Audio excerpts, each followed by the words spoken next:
ठीक है, market price समझ रहे हैं आप लोग, चालू मूल्य पर। हाँ, इतना क्लियर है ना? इसके साथ साथ इसमें से अगर हम ह्रास घटा दें, माइनस डिप्रिसिएशन, तो क्या हो जाएगा? क्या होगा बोलिए? जीएनपी में से हम केवल ह्रास घटाएंगे तो क्या आएगा? एनएनपी। ठीक है, किस पर? मार्केट प्राइस पर। NNP market price. क्लियर है? अगर हम इसमें से net income, net indirect tax हटा दें, शुद्ध परोक्ष कर, शुद्ध परोक्ष कर को माइनस नेट इनडायरेक्ट टैक्स, तो क्या आएगा? GNP FC at a factor cost. GNP factor cost. अब इससे बेहतर और सरल उपाय तो नहीं हो सकता है। ठीक है, क्लियर आ रहा है कि समझ में? अगर इसमें से 3 क्षेत्र है, निबल विदेशी आय को घटाएंगे तो क्या आएगा? Minus net income from abroad, तो क्या हो जाएगा? जीआरपी में से घटाएंगे तो क्या हो जाएगा?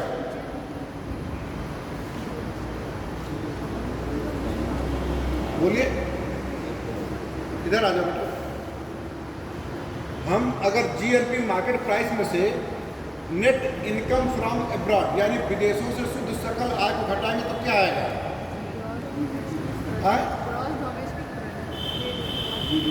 जीडीपी। क्या? Market price factor price. GDP market price. यहाँ तक तो सब क्लियर है? यहाँ तक किसी को प्रॉब्लम है? बोलिए।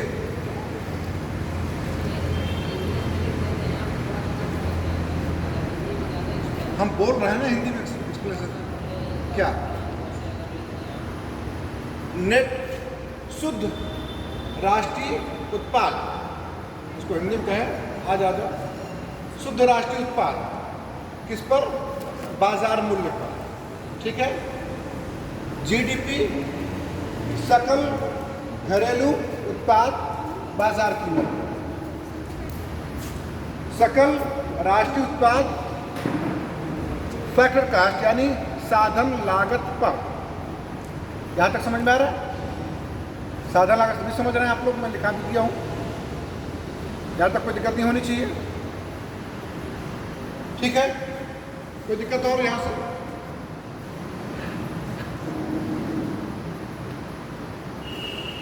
अगर जीडीपी में से हम घटा दें depreciation,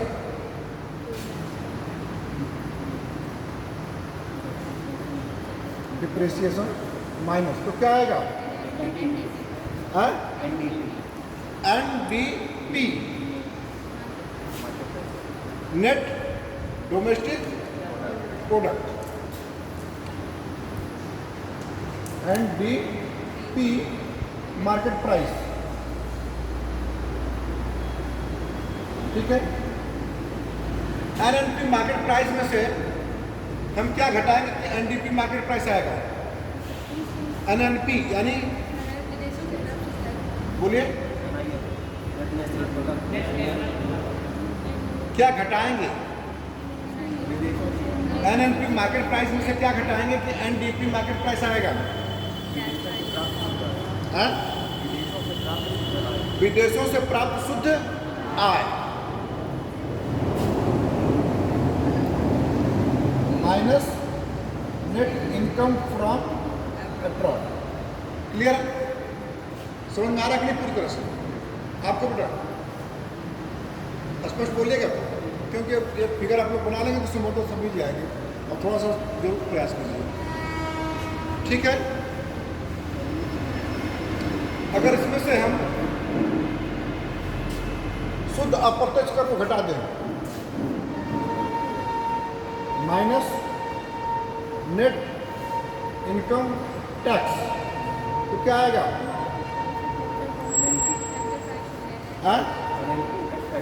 NNP at a factor cost, NNP at a factor cost। Clear है? यहाँ तक कोई दिक्कत नहीं ना? अगर हम GNP फैक्टर कास्ट में से क्या घटाएंगे कि NNP फैक्टर कास्ट आएगा?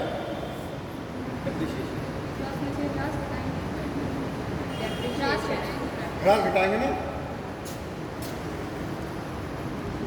Minus depreciation. क्लियर है? किसी को डाउट यहां तक?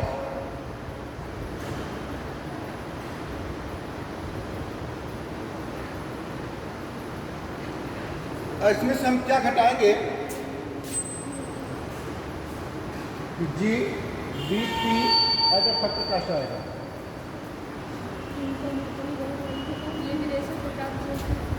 हाँ बोलिए।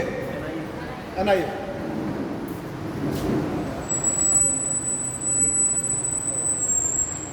ठीक है, क्लियर है? इसके बाद इसमें से क्या घटाएंगे हम? NDP फैक्टर कास्ट आएगा।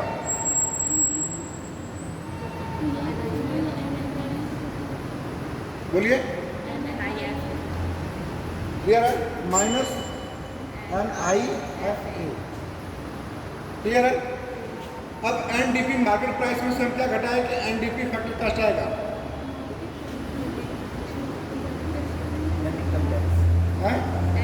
Net income tax minus net indirect tax. Clear है? ठीक है, अब हम GDP में से क्या घटाएंगे कि NDP फैक्टर कास्ट आएगा?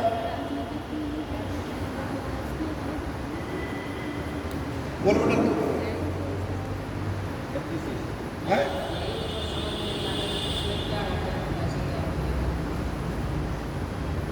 डिप्रिसिएशन समझ रहे हो? ह्रास, टूट फूट मशीनों की जो होती है उसको। ठीक है, तो अब बताओ कि GDP में से क्या घटाएंगे कि NDP फैक्टर कास्ट आएगा? दोनों फैक्टर कास्ट हैं, GDP फैक्टर कास्ट है और यानी साधन लागत है, और NDP वो भी साधन लागत पर है। क्या घटाएंगे इसमें से? बोलो। तो बेटा इतने सरल ढंग से भी समझाने पर नहीं आ पा रहा है।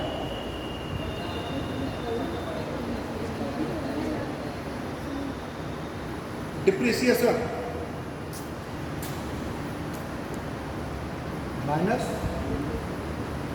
डिप्रिसिएशन। अब GDP मार्केट प्राइस में से क्या घटाएंगे कि GDP फैक्टर कास्ट आएगा?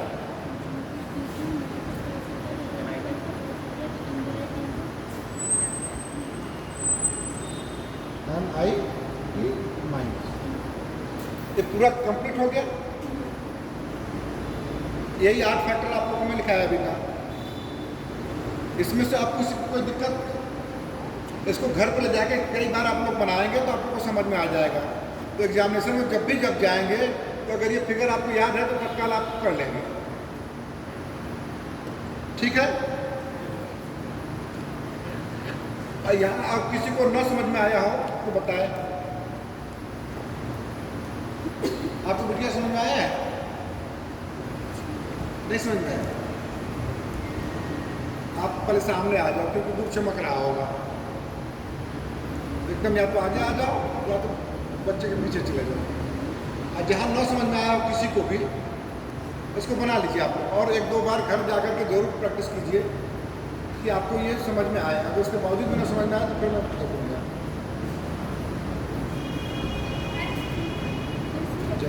जो यहीं पे आ जाओ, यहीं पे बैठो।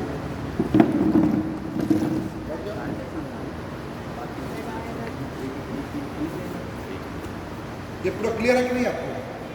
अब इसके साथ साथ हम चलते हैं, अगर NIT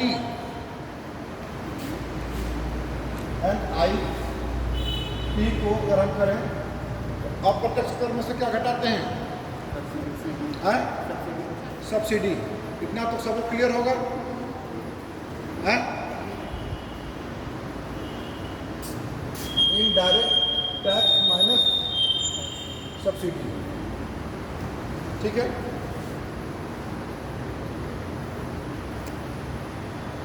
एक चीज आता है राष्ट्रीय प्रयोज्य आय, अक्सर एग्जाम में से पूछा जा चुका है, इसको करें तो मिटा दूं मैं आपको, क्या बिल्कुल सही।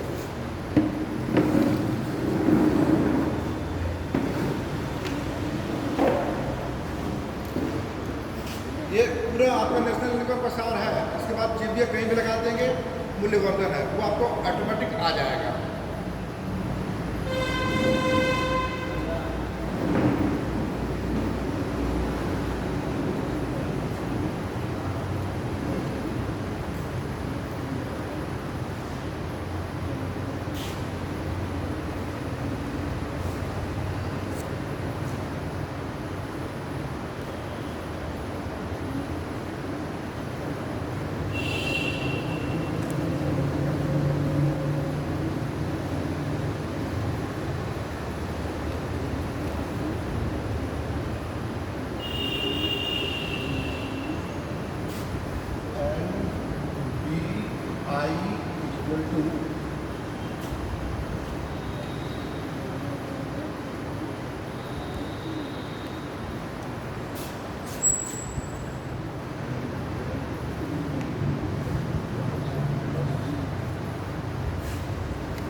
ऐसे पूछा गया है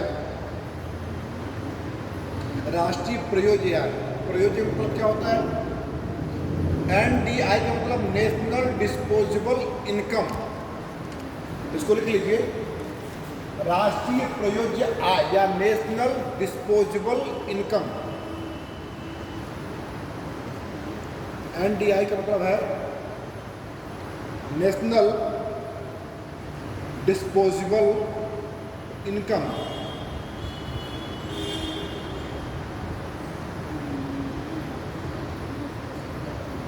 शुद्ध राष्ट्रीय उत्पाद मार्केट प्राइस प्लस विदेशों से प्राप्त शुद्ध आय। राष्ट्रीय प्रयोज्य आय एग्जाम में पूछा जा चुका है पीसीएस को, ठीक है ना? आइस में भी पूछा जा चुका है इसको। मतलब ऐसा कोई भी नहीं है मैं जो पढ़ाया हूँ जो आपके क्वेश्चन में पूछा ना गया हो इधर 10 सालों में।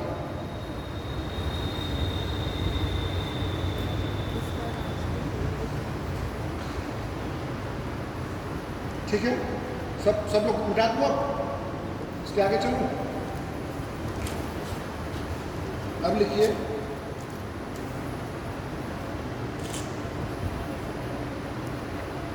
ऊपर का एक उनका तो दोनों में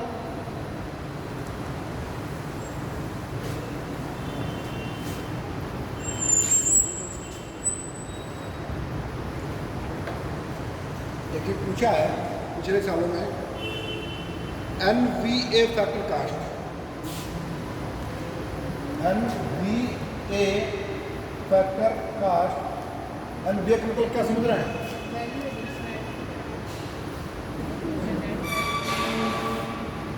आप अब तक GVA पढ़ते थे क्या? GVA का मतलब क्या था?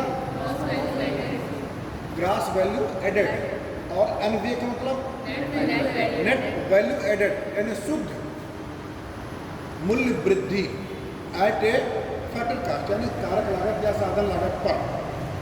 ठीक है, GVA market price, GVA market price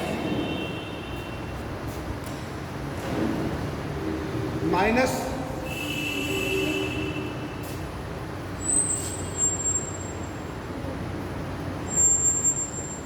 MIT, ठीक है, क्लियर है? यहां तक किसी को दिक्कत? क्लियर है ना?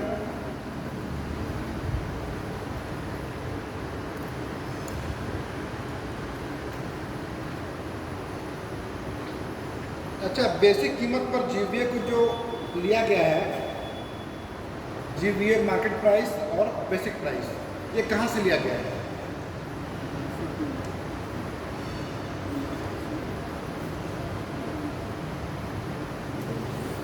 और ये कब से प्रयोग चल रहा है, कहां पे चल रहा है, ये पूछा गया है।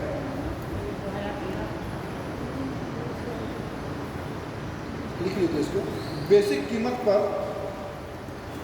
स्टार लगाकर कर लीजिए नीचे। बेसिक कीमत पर जीवीए को, बेसिक कीमत पर जीवीए को व्यक्त करने की धारणा को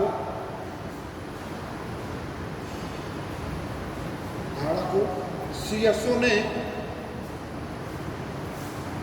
यूनाइटेड नेशन सिस्टम ऑफ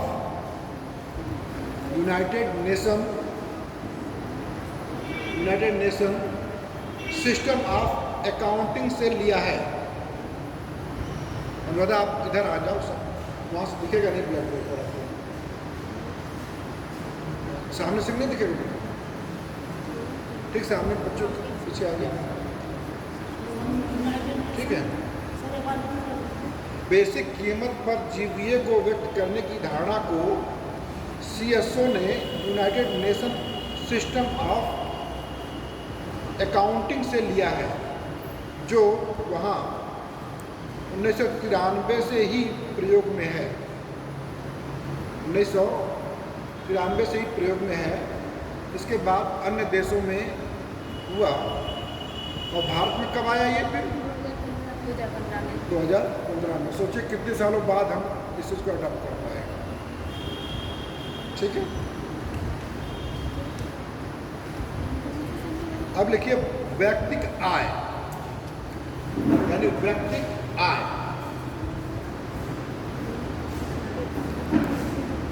व्यक्तिगत आय को क्या बोलेंगे हम? Personal income, VI। व्यक्तिगत आय या पर्सनल इनकम, इसको लिख लीजिए, PI इक्वल टू राष्ट्रीय आय माइनस अवितरित लाभ,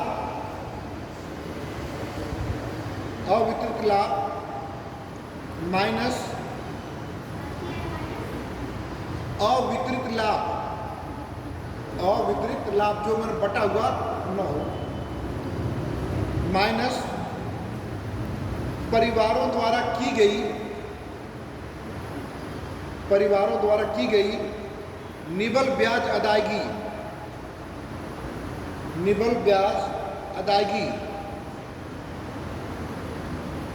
माइनस निगम कर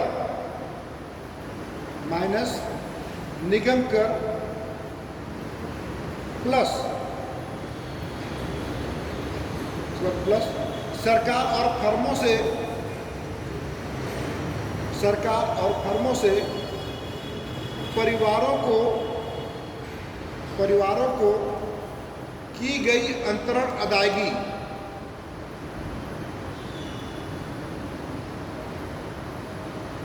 परिवारों को की गई अंतरण अदायगी,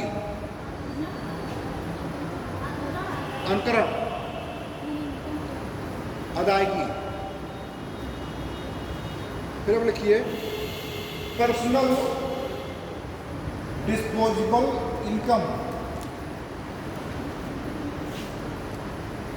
व्यक्तिगत प्रयोज्य आय, व्यक्तिगत प्रयोज्य आय।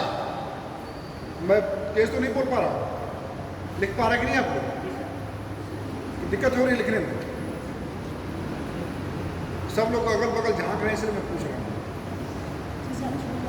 हाँ, छूट जा रहा है माइक, कम ऑन, क्लियर नहीं आती? अब आ रही है? नहीं आ रहा? मैं इतना तेज बोलता हूँ तब भी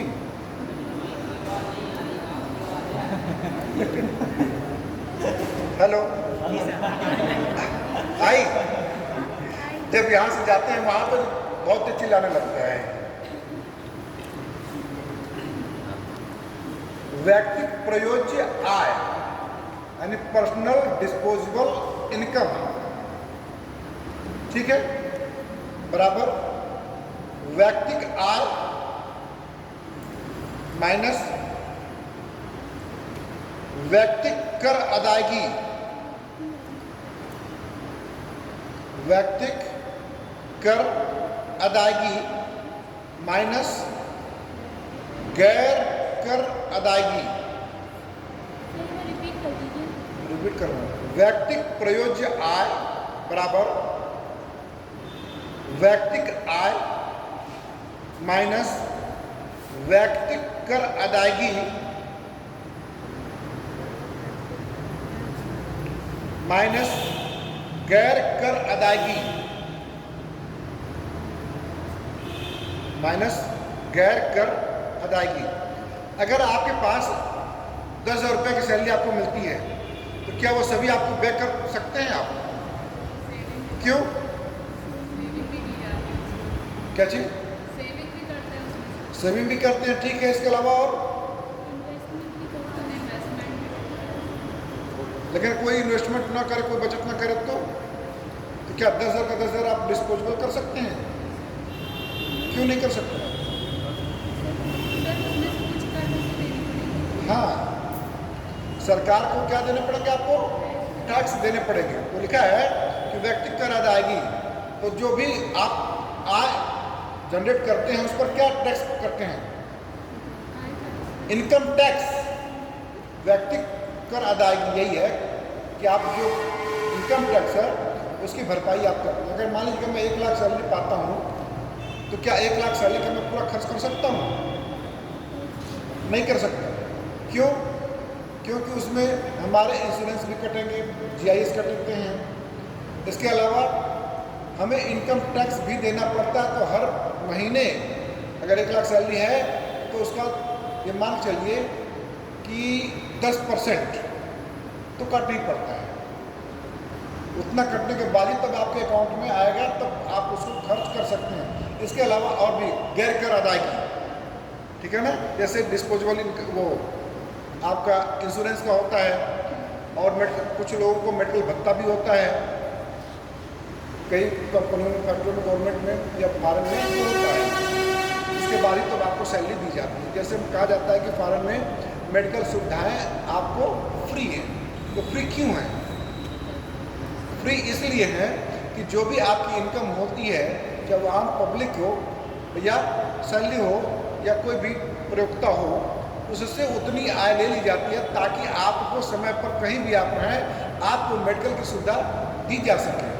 और ऐसे ही सेम क्या, आपको एजुकेशन भी दिया जा सके।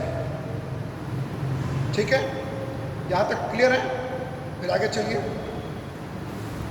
निजी आय, अपना खुद की कितनी आय है उसके विषय में भी लिख लीजिए आप लोग। ये एग्जाम में पूछा जा चुका है कई बार, क्योंकि IAS एग्जाम में क्या होगा कि निजी आय दे देगा और बीच के पोर्शन में कहीं माइनस करेगा, कहीं प्लस करेगा, कहीं कुछ घटा देगा, और उसमें से सही आपको चुनना होता है। और IAS के एग्जाम में आप देखे होंगे कि क्वेश्चन पढ़ने में ही आपको ज़्यादा समय बीत जाते हैं, और थोड़ा भी आप समझ में ना आया तो फिर दोबारा आपको टाइम पढ़ने का भी नहीं मिलता है, तो गोला करने का ही मिल पाता है। बहुत से ऐसे स्टूडेंट होते हैं जो पढ़ते तो हैं, समझ लेते हैं कि गोला ही नहीं कर पाते हैं। ऐसे 2-4 स्टूडेंट्स मैंने मिला हूँ, अभी जो पीछे से उन्होंने दिया है, क्या सर आता तो मुझे सब है, टिक भी उन्होंने किया है, लेकिन वहाँ पे गोला नहीं कर पाए। इसलिए वो फाइट से बाहर हो गया। अब सोचिए आते हुए क्वेश्चन को भी नहीं कर पाए, तो आप 2 घंटे में प्रैक्टिस सेट जरूर कीजिए एक बार, पीसीएस का वाइस का कम से कम क्वेश्चन जरूर पढ़िए एक बार, और पढ़ करके 2 घंटे में कोशिश कीजिए कि हम समझ पा रहे हैं कि नहीं पा रहे हैं, टू द टाइम। ठीक है ना? देख लीजिए, निजी आय बराबर निजी क्षेत्र को अवगत होने वाले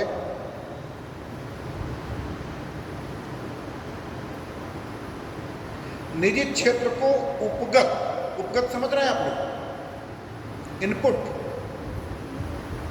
होने वाले घरेलू उत्पाद, निजी क्षेत्र को उपगत होने वाले घरेलू उत्पाद। एनसीईआरटी में ऐसे उपगत दे देगा तो बहुत से लोगों को नहीं समझ में आता है ना? तो हिंदी और इंग्लिश दोनों का मिलाकर पढ़ेंगे तो समझ में आ जाएगा। घरेलू उत्पाद से प्राप्त कारक आय, कारक आय समझ रहे हैं आप?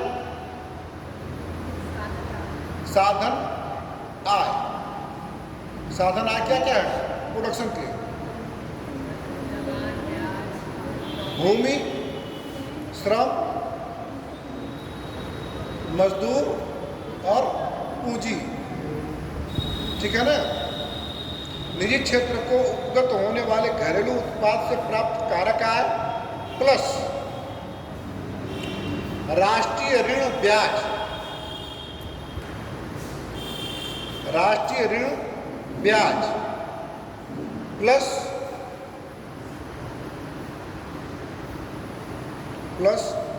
विदेशों से प्राप्त निवल कारक आय,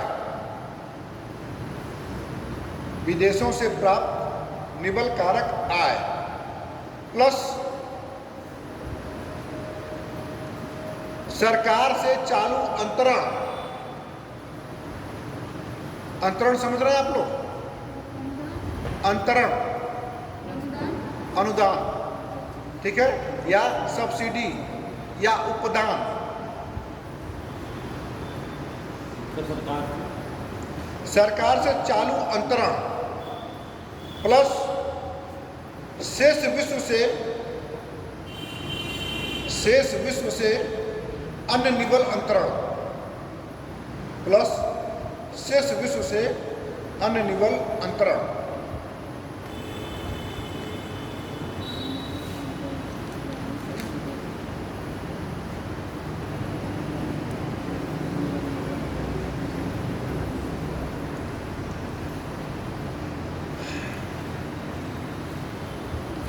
वास्तविक राष्ट्रीय आय से क्या अभिप्राय? वास्तविक और मौद्रिक आय या चालू आय, चालू राष्ट्रीय आय और वास्तविक राष्ट्रीय आय में क्या डिफरेंट होता है?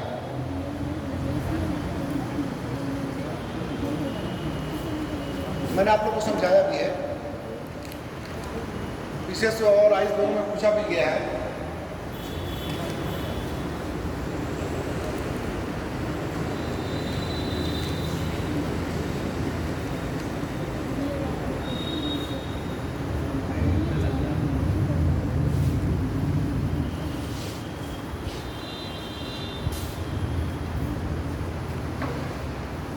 Real national income, real national income बराबर नेशनल इनकम रियल कब आएगी?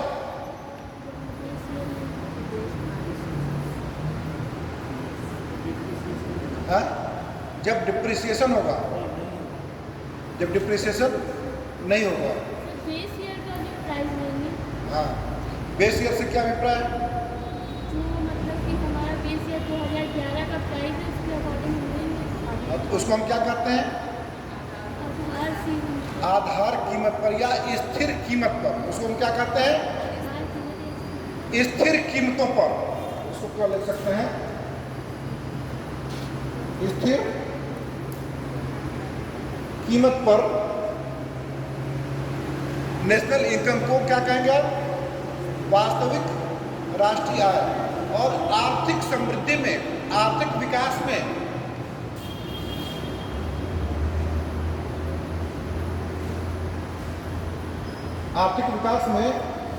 किसको लेते हैं, चालू एनआई को या आरएनआई को? आरएनआई मतलब स्थिर कीमतों पर हम लेते हैं या चालू कीमतों पर? चालू कीमतों पर। आर्थिक विकास की सही माप स्थिर कीमतों पर ही होती है, ठीक है, चालू कीमतों पर नहीं होती है। लिख लीजिए बराबर, चालू कीमतों पर राष्ट्रीय आय, national income from current price, CP, current price,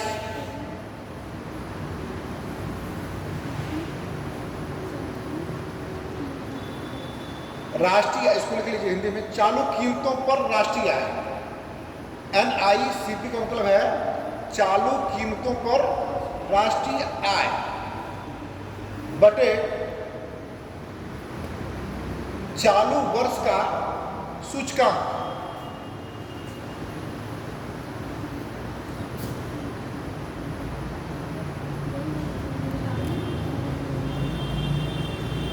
गुणे 100।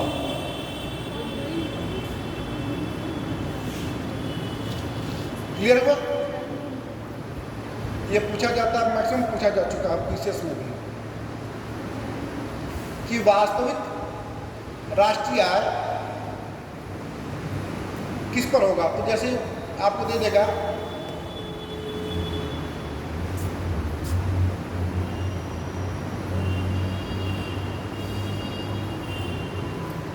चालू वर्ष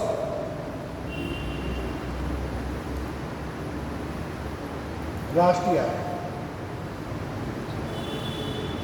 ठीक है, चालू वर्ष या चालू कीमतों पर, ठीक है। चालू वर्ष की मतलब क्या हो जाएगा, चालू वर्ष की कीमतों पर, ठीक है, प्रेजेंट कीमत को ही चालू वर्ष में कर दिया है। क्लियर है यहाँ तक? किसी को कोई दिक्कत? स्थिर कीमतों पर,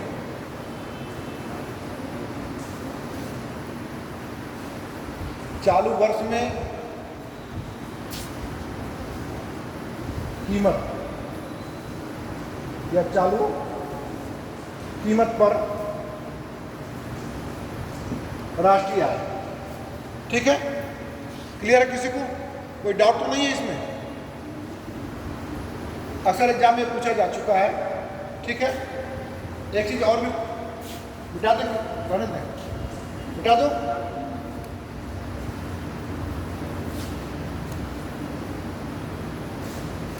एक आता है हरित जीडीपी या हरित जीएनपी। हरित राष्ट्रीय आय, green national income, green national income बराबर क्या होगा?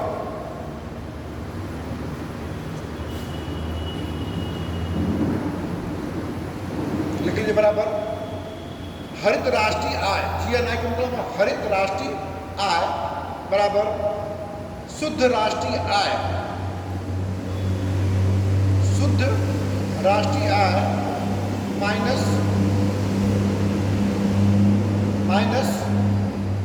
प्राकृतिक पूंजी का ह्रास, माइनस प्राकृतिक पूंजी का ह्रास। क्लियर है? अब तक किसी को कोई डाउट? इसलिए मैंने लिखा भी दिया हूँ कि आप इसको जरूर रट डालिए। कुछ चीज़ें जो समझ में नहीं आती हैं तो कुछ चीज़ें आप लोग उसको रट डालिए। कुछ चीज़ें होती हैं समझने की, कुछ चीज़ें होती हैं रटने की, ठीक है ना, जो फैक्चुअल होती है।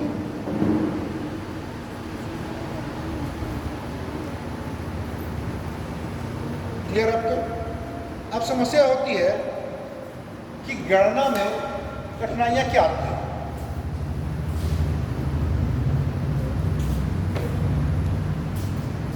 नेशनल इनकम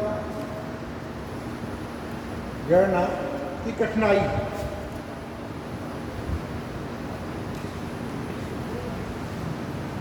कठिनाइयाँ क्या क्या होती हैं? क्या हम मध्यवर्ती वस्तु को शामिल करते हैं? मध्यवर्ती वस्तु को राष्ट्रीय हम शामिल करेंगे? क्यों नहीं करते हैं? क्योंकि दोहरी गणना की समस्या हो जाती है। तो अभी लेकिन देखिए, राष्ट्रीय आय की गणना में निम्न को सम्मिलित नहीं किया जाता है, यानी किन किन मतों को हम राष्ट्रीय आय में शामिल नहीं करते हैं, उसको लिख लीजिए और उसको याद भी कर लीजिएगा, ठीक है ना? राष्ट्रीय आय की गणना में निम्न को सम्मिलित नहीं किया जाता है। राष्ट्रीय आय में निम्न तत्वों को शामिल नहीं किया जाता है। पहला लिखिए, मध्यवर्ती वस्तुएं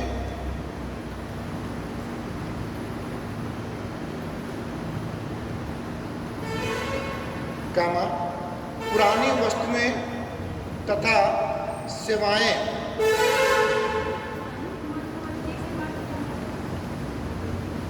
मध्यवर्ती वस्तुएं कामा पुरानी वस्तुएं तथा सेवाएं जो उस वर्ष उत्पादित नहीं है, नहीं है, वित्तीय वर्ष यानी 2020-21, 1 अप्रैल टू 31 मार्च, यानी 20 के 1 अप्रैल और 31 मार्च 2021 के। अगर कोई भी वस्तु और सेवाएं हों या मध्यवर्ती वस्तु भी हो, मध्यवर्ती वस्तु को तो हम शामिल करते ही नहीं है, लेकिन पुरानी वस्तु में भी सब में लगाता है, लेकिन हम उनको शामिल राष्ट्रीय आय में नहीं करते। यानी अगर मान लीजिए कि 100 पेन उत्पादन किया गया, 90 पेन बिक गए, 10 पेन बची रह गई, उसको भी उद्यमी बेचेगा, तो क्या वो नेशनल इनकम में शामिल होगा? उसको हम नेशनल इनकम में शामिल नहीं करेंगे। क्यों नहीं करेंगे? क्योंकि पिछले वर्ष का है, वित्तीय वर्ष का है। इस वर्ष का वित्तीय वर्ष 1 अप्रैल से 31 मार्च तक का बीच में नहीं है। चलिए दूसरा लिखिए, दूसरा पॉइंट, वित्तीय सौदे कामा शेयर कामा ऋण पत्र बांड एवं डिबेंचर आदि। वित्तीय सौदे कामा शेयर ऋण पत्र बांड डिबेंचर इत्यादि, यानी जो भी केवल हम वित्तीय लेन देन करते हैं, क्या करते हैं? वित्तीय लेन देन करते हैं, उनको हम राष्ट्रीय आय में शामिल नहीं करते हैं। आगे लिखिए, डिबेंचर डिविडेंड जो फर्म एक फर्म से दूसरे फर्म को लाभ हस्तांतरित करता है। हाँ, डिबेंचर लाभ, उसको जब हम फाइनेंशियल वित्तीय मार्केट में जब आएंगे तो उसको विस्तार से बताएंगे।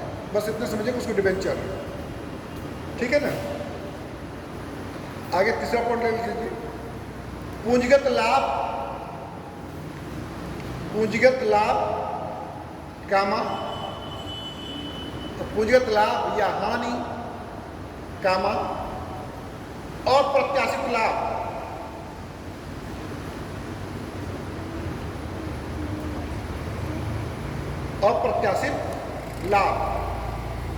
इन सब वस्तुओं को हम राष्ट्रीय आय में शामिल नहीं करते। पूंजीगत लाभ से क्या अभिप्राय है? कैपिटल प्रॉफिट या अप्रत्याशित लाभ।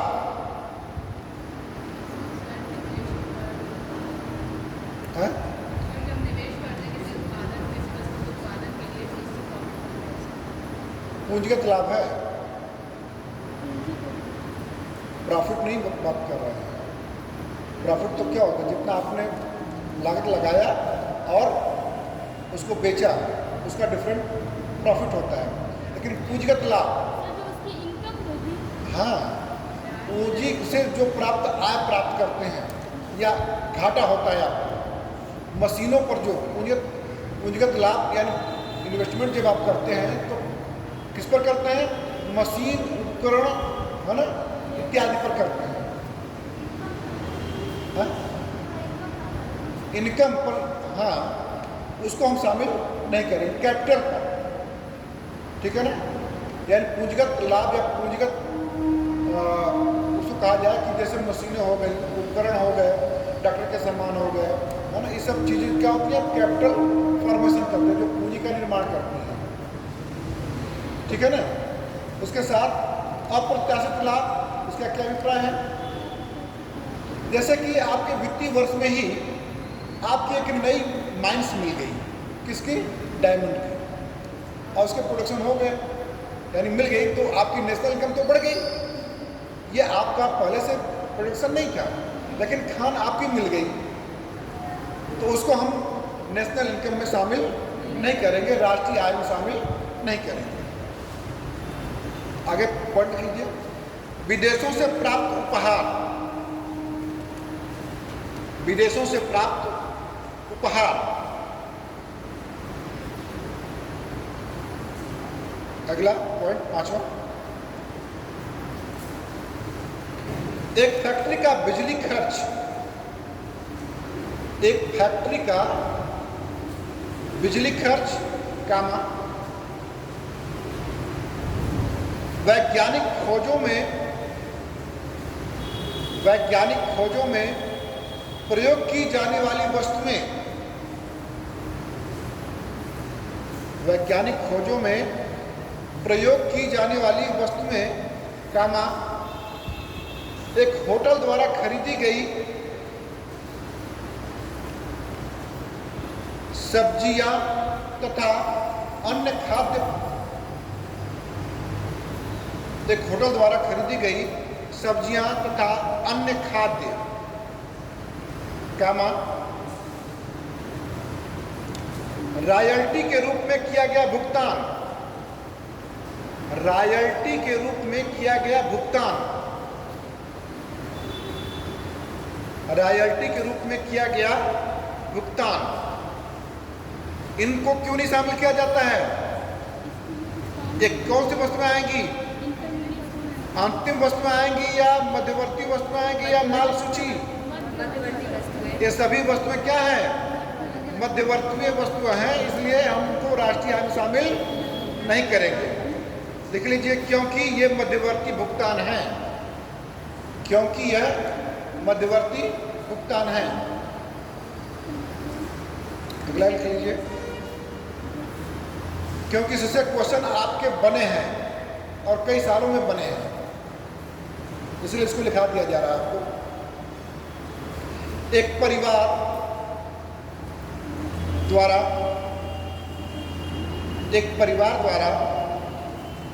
अवकाश में किया गया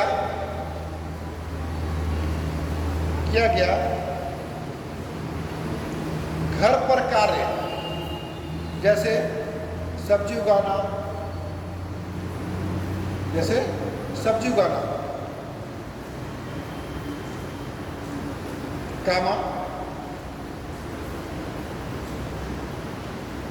किसी फर्म द्वारा रखे गए स्टॉक की कीमतों में, किसी फर्म द्वारा रखे गए स्टॉक की कीमतों में वृद्धि,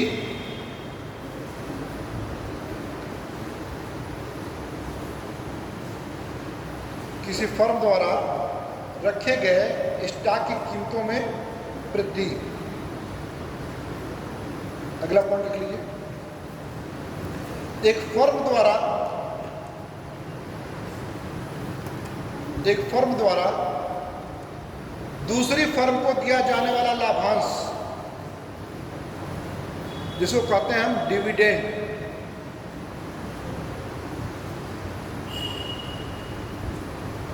एक फर्म द्वारा दूसरी फर्म को दिया जाने वाला लाभांश, पोस्ट में इसको कहते हैं डिविडेंड, जिसको हम राष्ट्रीय आय में शामिल नहीं करते हैं। और एक बहुत ही महत्वपूर्ण चीज़ है हस्तांतरण आय,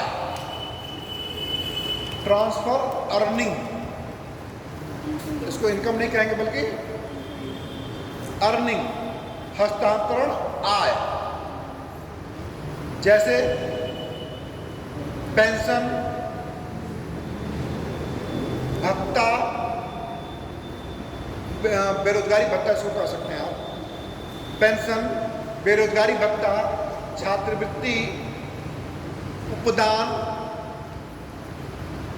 इत्यादि।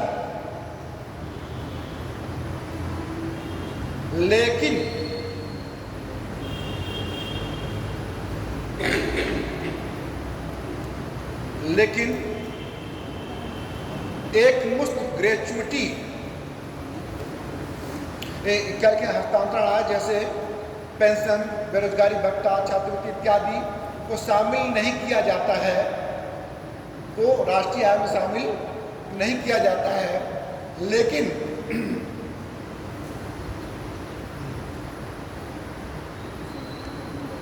लेकिन एक मुश्त ग्रेचुइटी समझते हैं आप लोग? बताता हूँ। एक मुश्त ग्रेचुइटी, बोनस कामा भविष्य निधि, यह हस्तांतरण आय नहीं है।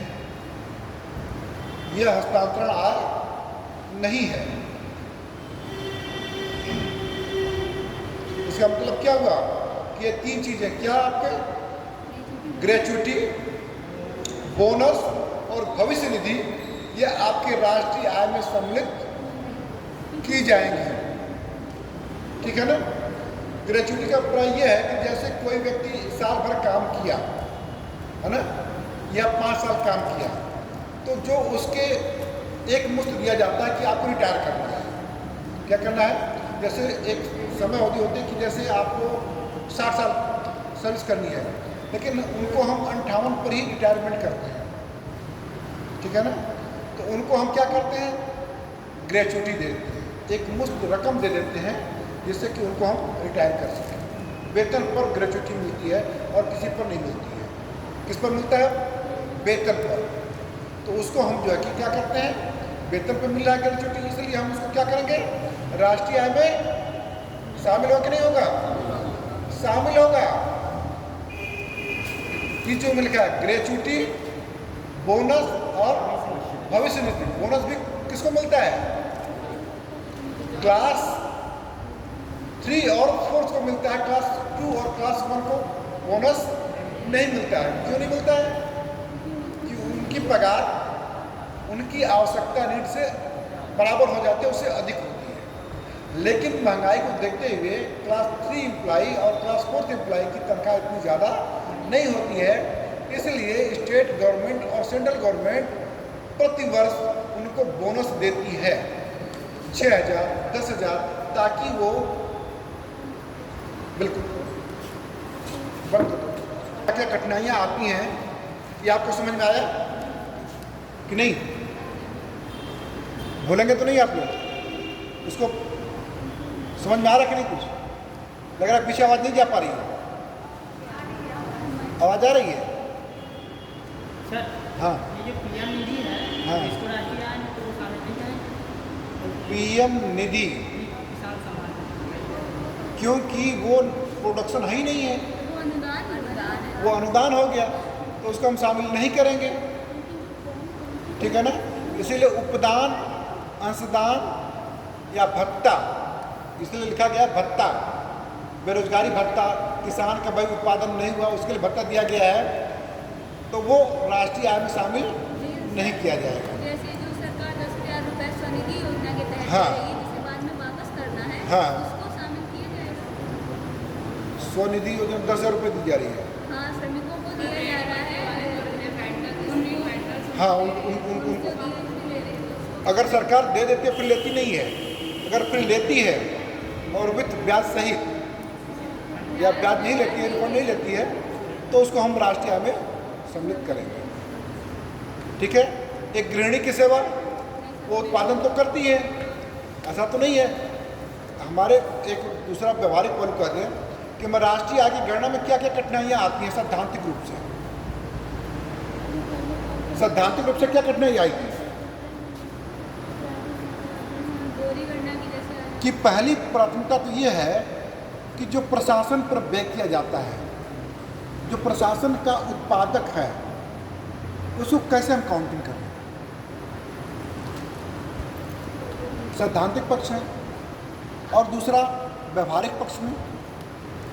व्यवहारिक पक्ष में क्या कठिनाइयाँ आती हैं कई जैसे प्राइवेट सेक्टर का भी काउंट नहीं हो पाता खुलता है। जैसे सबसे कुछ बताया कि आपको जो लघु और छोटे उद्योग हैं, जो लघु और टीनी उसको उद्योग बोलते हैं, जो घर घर उत्पादन किए जाते हैं खाली समय में, जैसे बीड़ी बनाना घर की महिलाओं के द्वारा। क्या सभी के घरों की काउंटिंग हो जाती है ना? नहीं हो पाती। तो ऐसी कुछ व्यवहारिक समस्याएं होती हैं जिनको हम शामिल नहीं कर पाते हैं। और क्या कठिनाइयाँ आती हैं? तो जैसे कि काम वाली बाई वगैरह हो गई, उनकी कैश पेमेंट हो गया तो वो तो हाँ, वो उसको नेशनल इनकम में तो जोड़ेंगे, लेकिन हर घर से कलेक्ट करना, डाटा इकट्ठा करना, ये व्यवहारिक समस्याएं हैं। ठीक है ना?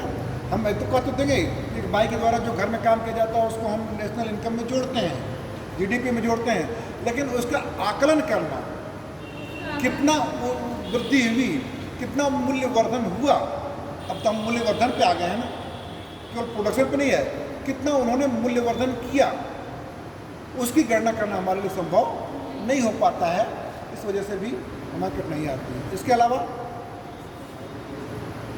हमें विश्वसनीय स्टैटिक्स डाटा भी उपलब्ध नहीं हो पाते। ठीक है ना? इसके अलावा काला धन, भ्रष्टाचार, इसको हम राष्ट्रीय आय में जोड़ते हैं? नहीं जोड़ते हैं। क्यों नहीं जोड़ते हैं?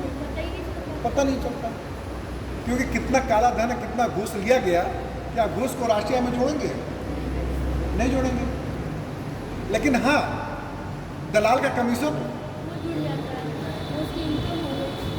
दलाल का कमीशन अगर कहा जाए कि हमने आपकी ज़मीन बिचवा दी और उसने 5% उसने कैश ले लिया, तो क्या उसकी आय को जोड़ेंगे कि नहीं जोड़ेंगे? उसकी आय को सर्वसम्मति से राष्ट्रीय आय में जोड़ेंगे। ठीक है? लेकिन वही व्यक्ति घूस अगर ले ले, उसी पैसे को घूस में कन्वर्ट कर दे, तो कहते ठीक भैया भिजवा दो, मैं तुमको घूस दूंगा, एक लमसम आपको राशि दे दूंगा, कमीशन नहीं है, तो क्या होगा?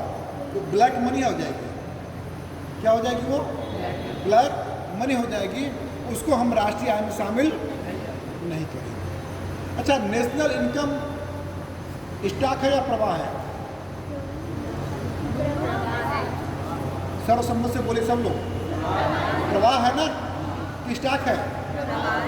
और फॉरेन रिजर्व, फॉरेन जो रिजर्व है वो क्या है? स्टॉक है। ये क्वेश्चन पूछा जा चुका है। ठीक है ना? तो जो डिमांड हो रहा है वो बता दें। चलिए आगे लिखिए। आपके द्वारा जो नेशनल इनकम का स्टैटिस्टिक्स डाटा वो किया गया था, उसको क्या कहते हैं? कौन सा पत्र बोलते हैं? श्वेत पत्र। जो शुरुआत में 1949 से 50 के बीच में जो जारी किया गया था 54 तक, उसको क्या कहते हैं? श्वेत पत्र या वाइट पेपर। राष्ट्रीय आय की आकलन को क्या कहते हैं?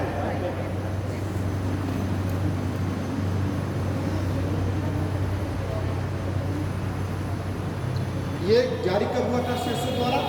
1956 में। लिख लीजिए इसको, 1956 में श्वेत पत्र। ठीक है? CSO,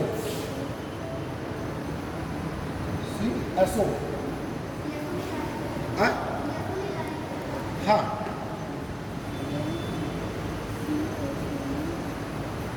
एक आता कभी कभी एग्जाम में पूछा ब्लू बुक कहाँ जारी किया जाता है? ब्रिटेन में किया जाता है, ठीक है ना। एक चीज़ और पूछी जाती है, उसको लिख लीजिए आप लोग स्टार लगा करके।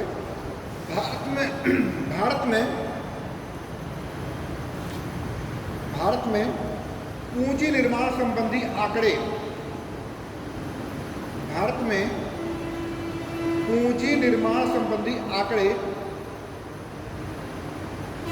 CSO द्वारा तैयार किए जाते हैं और प्रकाशित किए जाते हैं, RBI के द्वारा नहीं, RBI के द्वारा नहीं। RBI के द्वारा पूंजी निर्माण संबंधी जो भी आंकड़े जारी किए जाते हैं किसके द्वारा? CSO, central statistics organisation. लेकिन है विदेशों से शुद्ध साधन आय, दूसरा स्टार लगा के लिख लीजिए, विदेशों से शुद्ध साधन आय संबंधी आंकड़े, विदेशों से शुद्ध साधन आय संबंधी आंकड़े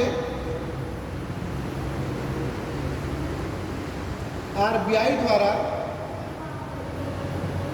विदेशों से शुद्ध साधन आय संबंधी आंकड़े RBI द्वारा तैयार एवं प्रकाशित किए जाते हैं। ये आंकड़ा जो है CSO द्वारा नहीं किया जाता, ठीक है ना। ये क्वेश्चन पूछा गया है आपके PCS में। एक और लिखिए पॉइंट इसमें स्टार लगा करके, किसी देश के आर्थिक विकास का, किसी देश के आर्थिक विकास का सही सूचक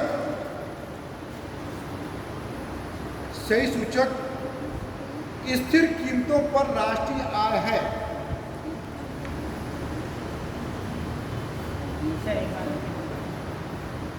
किसी देश के आर्थिक विकास का सही सूचक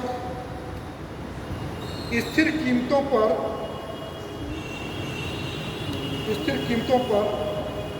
राष्ट्रीय आय है।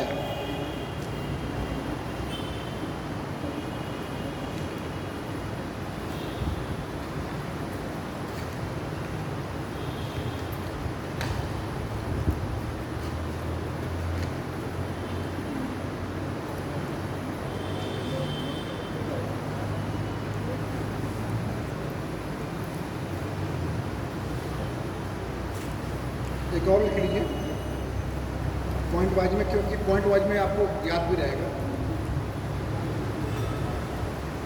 प्रथम वैज्ञानिक राष्ट्रीय आय का अनुमान किसने लगाया था? दादा भाई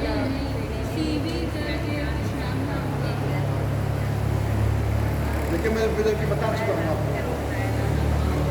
VKRB राव ने कब किया था? 1931 में, ठीक है। 31 में है उसका लिखित रूप में, 31 में है, ठीक है। कहीं 32 में पूछा दे दिया किताबों में, कहीं 31 दिया हुआ है, लेकिन 31 ही सही माना जाए, ठीक है। 31-32 दोनों माना लिख लीजिए इसको।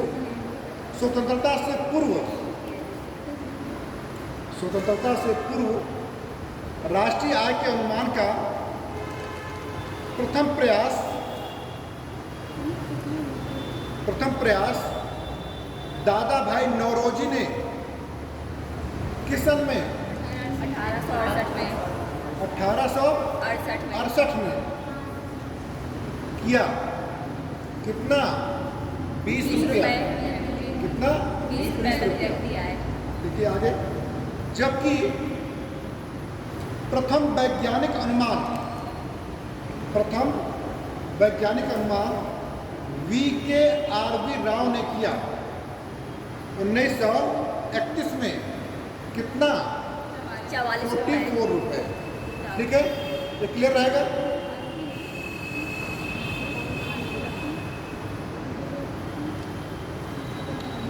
एक और भी इसमें परिवर्तन किया गया था CSO और NSO में क्या स्वतंत्रता से पूर्व राष्ट्रीय आय के अनुमान का प्रथम प्रयास दादा भाई नौरोजी ने 1968 में 1868 में 20 रुपया किया। ठीक है। इसके बाद जबकि प्रथम वैज्ञानिक अनुमान VKRB राव ने 1931 में 44 रुपये किया। ठीक है ना।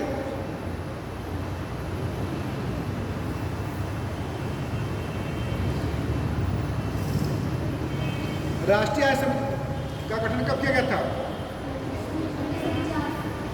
किसके अध्यक्षता में?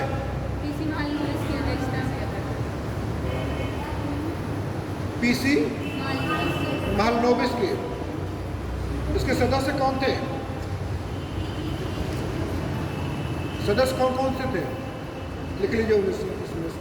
लिख लीजिए। 1949 में राष्ट्रीय आय समिति का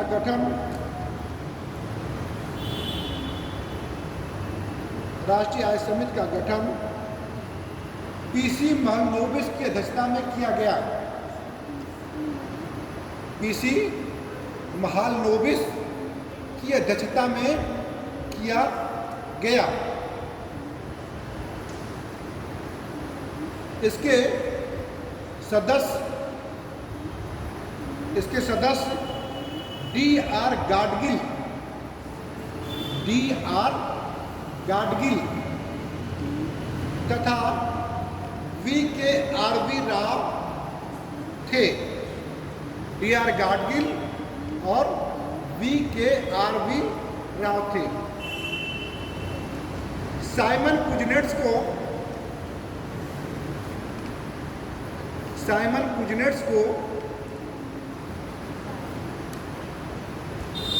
इसके सलाहकार नियुक्त किया गया। इसका सलाहकार नियुक्त किया गया। सलाहकार क्या बोले? कुजनेट्स, साइमन कुजनेट्स हैं। हाँ, साइमन कुजनेट्स को सलाहकार नियुक्त किया गया। इसकी पहली रिपोर्ट 1951 में तथा अंतिम 1954 में दी।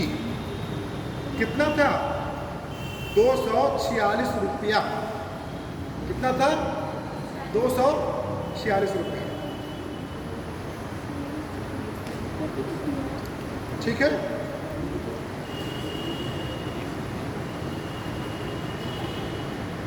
अच्छा, national sample survey organisation NSS का गठन कब किया गया था?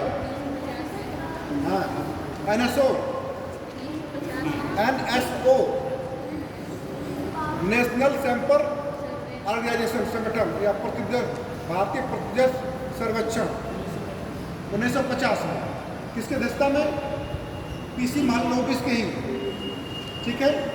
फिर इसका पुनर्गठन कब किया गया था? इसका पुनर्गठन भी किया गया था 1970 में। ठीक है। और इसको 1971 में NSSO कर दिया गया। ठीक है। NSA और NSSO में डिफरेंट होता है, लेकिन अब उसको समाप्त कर दिया गया। ये भी बता दे रहा हूँ। ठीक है ना। जनवरी 1971 में इसको क्या किया गया? NSSO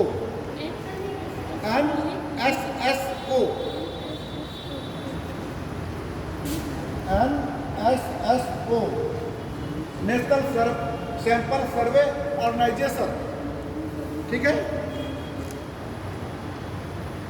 उसके बाद लिख लीजिए स्टार लगा करके एक और पॉइंट। 23 मई 2019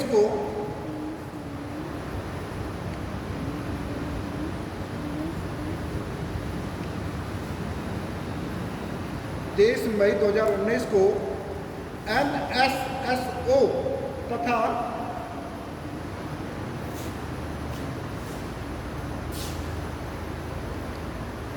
तथा CSO, ये दोनों को मर्ज करके क्या बनाया गया? NSO।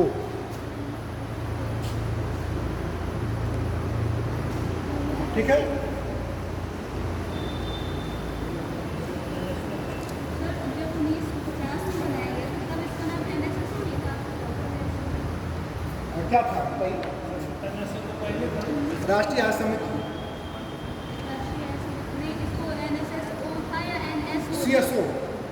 CSO था पहले, CSO CSO था फिर NSSO बना। हाँ, NSO हुआ। हाँ, फिर CSO हुआ, फिर CSO हुआ। फिर CSO 70 में हुआ है। हाँ CSO 70 में हुआ है हाँ। और NSSO 1950 में हुआ है हाँ, और NSO 19 हुआ में है। इन दोनों को मिलाकर NSSO और CSO दोनों को मर्ज करके NSO कर दिया गया है। ठीक है।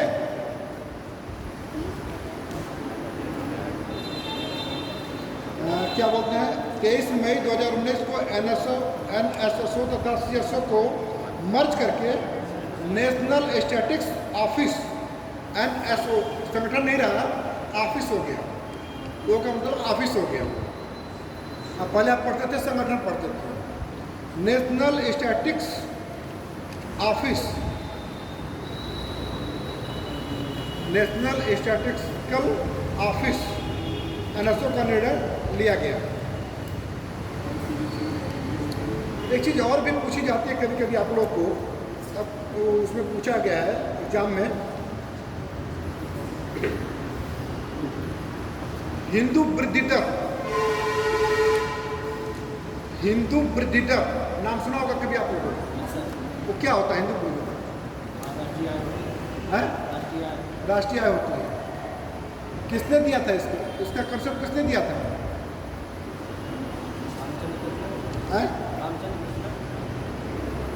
राजकृष्ण। ठीक है ना, लिख लीजिए इसको। हिंदू वृद्धि दर, Hindu growth rate, Hindu rate of growth या हिंदू ग्रोथ रेट। ठीक है ना। भारतीय अर्थव्यवस्था की 1950 से 80 तक, 1950 से 1980 तक निम्न वृद्धि दर को, निम्न वृद्धि दर 3.5, निम्न वृद्धि दर 3.5 को हिंदू वृद्धि दर कहा जाता है।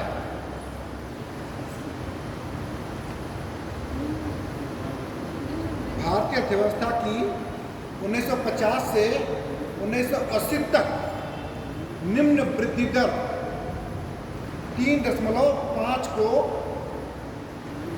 हिंदू वृद्धि दर कहा जाता है। इसका नामकरण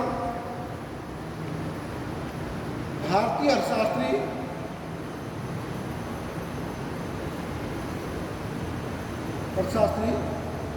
प्रोफेसर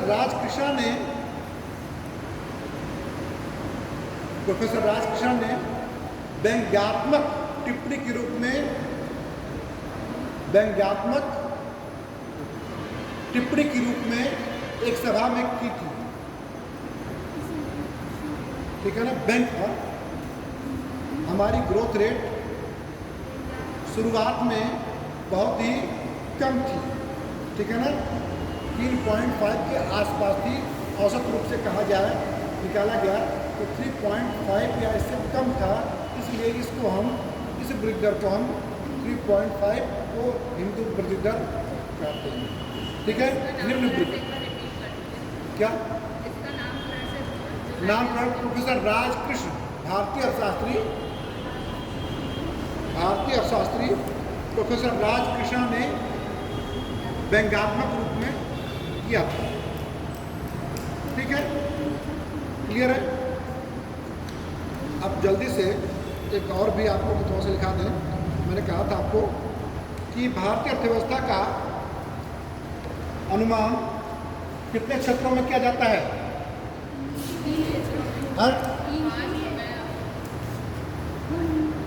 कितने क्षेत्र में किया जाता है? मैंने बता दिया था।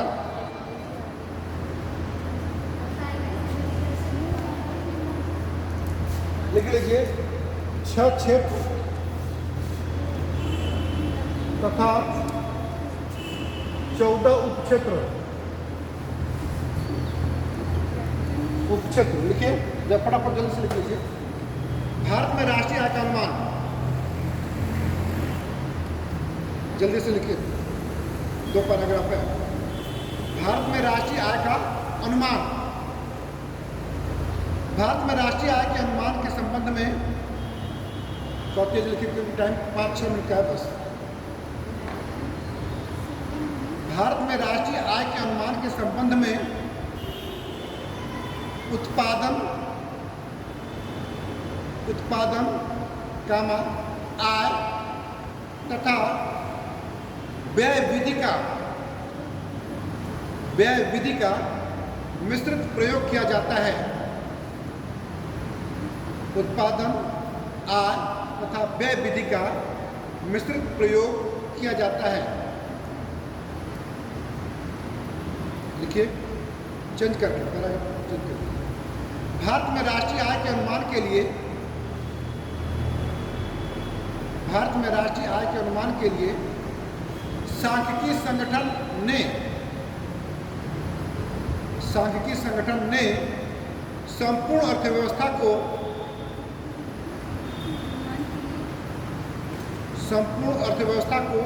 6 क्षेत्रों तथा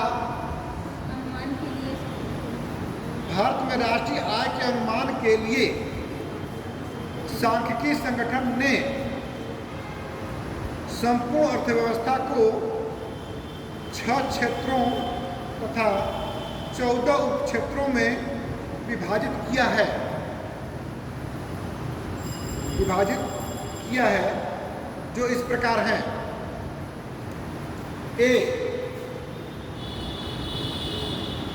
प्राइमरी सेक्टर यानी प्राथमिक सेक्टर, प्राइमरी सेक्टर, प्राथमिक क्षेत्र। ठीक है, इसमें लिख लीजिए पहला पॉइंट, इसमें आप लिखिए पहला पॉइंट कृषि, पहला पॉइंट कृषि। दूसरा point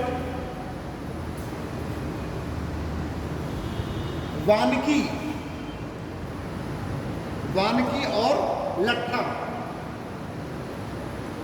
foresting and lodging, LOGGING, forestry and lodging यानी वानिकी और लट्ठा। लट्ठा समझते हैं आप लोग? लट्ठा लकड़ी के बांस, लाठी जिसको बोलते हैं, उसको भी, क्योंकि उसे भी उत्पादन किया जाता है ना। ठीक है, आगे चलिए, दूसरा पॉइंट लिखिए उसमें मछली पालन। 3rd नंबर इसमें मछली पालन। चौथा खनन तथा उत्खनन। क्वेश्चन इससे भी बनते हैं आपको, खनन तथा उत्खनन। ए सेक्टर यानी पहला प्राथमिक क्षेत्र, प्राथमिक क्षेत्र में कौन कौन आएंगे आपको? कृषि, वानिकी और लट्ठा, मछली पालन और खनन, माइनिंग एंड क्वेरिंग। ठीक है, द्वितीय क्षेत्र में चलिए बी, सेकेंड सेक्टर यानी द्वितीय क्षेत्र, द्वितीय क्षेत्र में लिखिए। अब 4 लिख चुके हैं, अब 5वां पॉइंट लिखिए।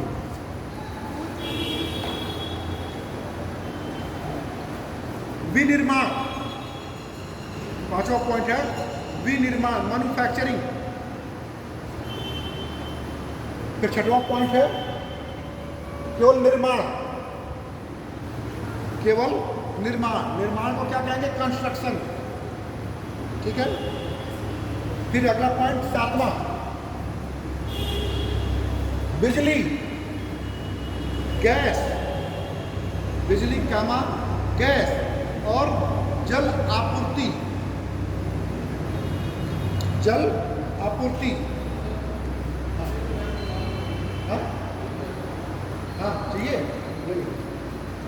तीसरा पॉइंट, तो तीसरा क्षेत्र सी, परिवहन, परिवहन, संचार एवं व्यापार, परिवहन, संचार, व्यापार, हाँ, टर्सरी यानी सेवा क्षेत्र में, ठीक है, क्योंकि दो क्षेत्र आपके हो चुके हैं, ट्रांसपोर्ट, कम्युनिकेशन और ट्रेड, 7 हम लिख चुके थे। 8वां पॉइंट लिखिए, इसमें आपका आएगा 8वां पॉइंट, परिवहन, परिवहन, भंडारण और संचार। 8.1 में लिख लीजिए, इसमें 8.1, 2, 8.3, 8 में ही आएंगे वो, लिख लीजिए। रेलवे, 8.1 में रेलवे, 8.2 में अन्य संसाधनों से परिवहन तथा भंडारण, अन्य संसाधनों से परिवहन तथा भंडारण। और 8.3 में लिखिए केवल संचार। फिर अगला पॉइंट 9,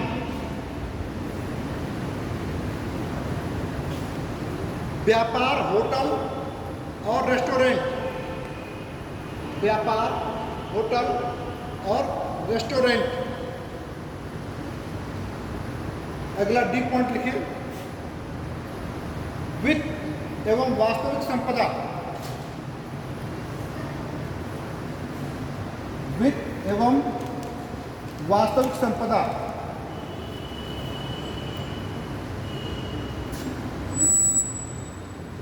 वित्त एवं वास्तविक संपदा,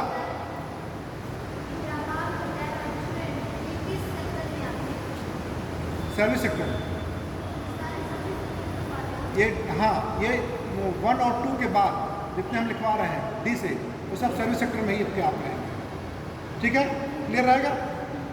तो आपको ये यहाँ से लिखिए, थर्ड सेक्टर,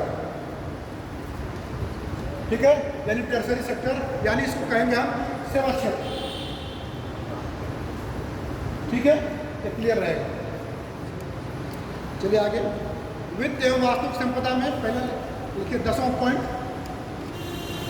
बैंकिंग तथा बीमा, बैंकिंग तथा बीमा। 11वां पॉइंट, वास्तविक संपदा, कामा, वास्तविक संपदा, कामा, भवनों का स्वामित्व, भवनों का स्वामित्व तथा व्यावसायिक सेवाएं।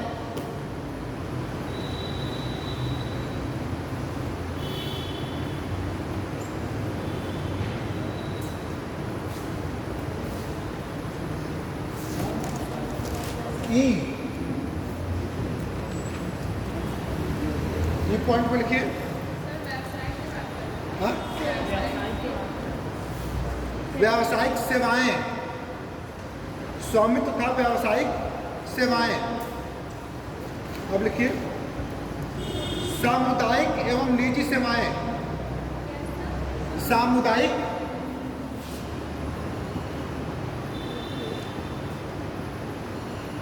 सामुदायिक एवं निजी सेवाएं। इसका पॉइंट आएगा 12। इसके अंदर लिखिए सार्वजनिक प्रशासन एवं सुरक्षा, सार्वजनिक प्रशासन एवं सुरक्षा,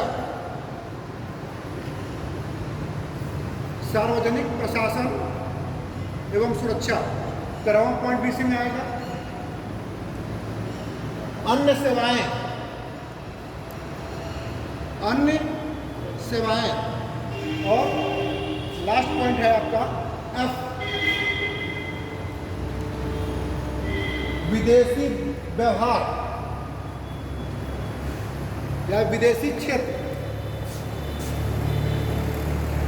विदेशी क्षेत्र 14वां पॉइंट है विदेशी व्यवहार। विदेशी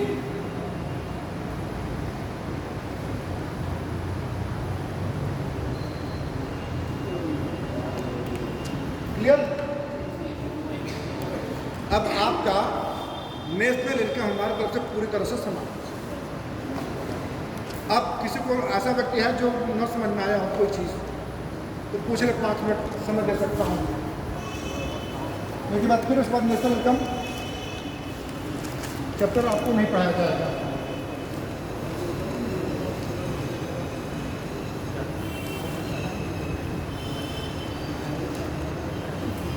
किसी कोई क्वेश्चन हो तो पूछिए। खनन मतलब जो माइनिंग है, ठीक है। उत्खनन का मतलब ये होता है कि जिसमें मशीनों के द्वारा नहीं किया जाता, लेबरों के द्वारा काम किया जाता है, उपक्षेत्र, ठीक है। उत्खनन जैसे चूना और मिट्टी का खनन किया जाता है, सेरेमिक जैसे ग्लास किए जाते हैं, उत्खनन करवाते हैं, ठीक है ना। जो उत्पाद है जैसे कोयले का खदान है, लोहे खदान है, तो ये माइनिंग में आ जाता है। हाँ, जो मशीनों के द्वारा किए जाते हैं, ठीक है। अब क्लियर है, किसी कोई दिक्कत? अब आप लोग ये आप ले लीजिएगा, आप लोग एक बार